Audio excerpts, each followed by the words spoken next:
America అధ్యక్షుడు Donald Trump తాను చెప్పినవన్నీ ఒక్కొక్కటిగా అమలు చేసుకుంటూ పోతున్నారు. దూకుడుగా వ్యవహరిస్తున్న ట్రంప్ ఇప్పుడు చైనా, మెక్సికో, కెనడాపై ఇప్పుడు సుంకాలు విధించారు. ఈ మేరకు ట్రంప్ ఉత్తర్వులు జారీ చేశారు.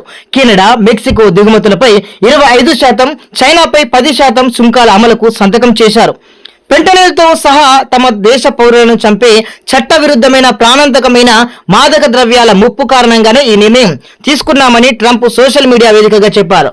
అమెరికన్లను రక్షించాల్సిన అవసరం ఉంది, అందరికీ భద్రత కల్పించడం అధ్యక్షుడిగా తన బాధ్యత అని ట్రంప్ గుర్తు చేశారు. చట్టవిరుద్ధ వలసదారులను, మాదక ద్రవ్యాలు అమెరికా సరిహద్దుల్లోకి రాకుండా చేస్తానని ఎన్నికల ప్రచారంలో మాటిచ్చాను, ఆ మాటకు కట్టుబడి ఉన్నానని ట్రంప్ ప్రకటించారు. దీంతో కెనడా, మెక్సికో, చైనా ఘాటుగా స్పందించాయి.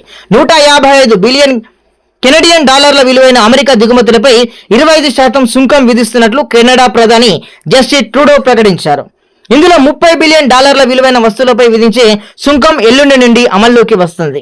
మిగిలినవి 21 రోజుల తర్వాత అమలవుతాయని ట్రూడో చెప్పారు.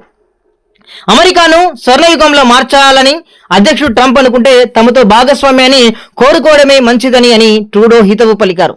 తాము కూడా అమెరికా దిగుమతులపై టారిఫ్లు విధిస్తామని మెక్సికో అధ్యక్షురాలు క్లాడియా షేన్బామ్ ప్రకటించారు. డ్రగ్స్ అక్రమ రవాణా గ్రూపులతో తమ ప్రభుత్వానికి సంబంధాలు ఉన్నాయంటూ అమెరికా చేసిన ఆరోపణలను మెక్సికో అధ్యక్షురాలు క్లాడియా షేన్బామ్ ఖండించారు. 4 నెలల్లో 20 మిలియన్ డోసుల ఫెంటనిల్ సహా 40 టన్నులకు పైగా డ్రగ్స్ ను స్వాధీనం చేసుకున్నామని మెక్సికో ప్రభుత్వం చెబుతుంది. డ్రగ్స్ దందాతో సంబంధాలున్న 10,000 మందిని అరెస్టు చేశామని మెక్సికో అధ్యక్షురాలు క్లాడియా షేన్బామ్ చెప్పారు. తాము పొరుగు దేశాలతో సహకారం కోరుకుంటామని, ఘర్షణల్ని కాదని క్లాడియా షేన్బామ్ స్పష్టం చేశారు. మాదక ద్రవ్యాలను అరికట్టాలని అమెరికా ప్రభుత్వం నిర్ణయించుకుంటే ఆ దేశంలో కలిసి పనిచేసేందుకు సిద్ధంగా ఉన్నామని క్లాడియా షేన్బామ్ చెప్పారు. టారిఫ్లు విధిస్తే సమస్యలు పరిష్కారం కావని మెక్సికో అధ్యక్షురాలు హితవు పలికారు. మెక్సికన్ల ప్రయోజనాలకు అనుగుణంగా తాము చర్యలు తీసుకుంటామని, ప్లాన్ బిని అమలు చేయాలని ఆర్థిక కార్యదర్శిని ఆదేశిస్తున్నారని షేన్బామ్ ఎక్స్లో రాసుకొచ్చారు. మరోపక్క చైనా కూడా అమెరికా అధ్యక్షుడి నిర్ణయాన్ని తప్పుపట్టింది. అమెరికా నిర్ణయాన్ని వ్యతిరేకిస్తున్నామని చైనా తెలిపింది.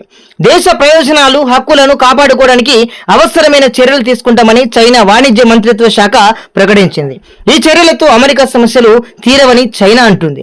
ఇక సాధారణ ఆర్థిక వ్యవస్థ, వాణిజ్య సహకారాలు దెబ్బతింటాయని చైనా హెచ్చరించింది. ఇతర దేశాలను సుంకాలతో ప్రతిసారి బెదిరించకుండా తన దేశంలో ఫెంటనిల్ వంటి సమస్యలను సొంతంగా పరిష్కరించుకోవాలని చైనా హితవు పలికింది. ఇక ప్రపంచ వాణిజ్య సంస్థలో వాషింగ్టన్ నిర్ణయాన్ని సవాలు చేస్తామని ఆ శాఖ ప్రకటించింది.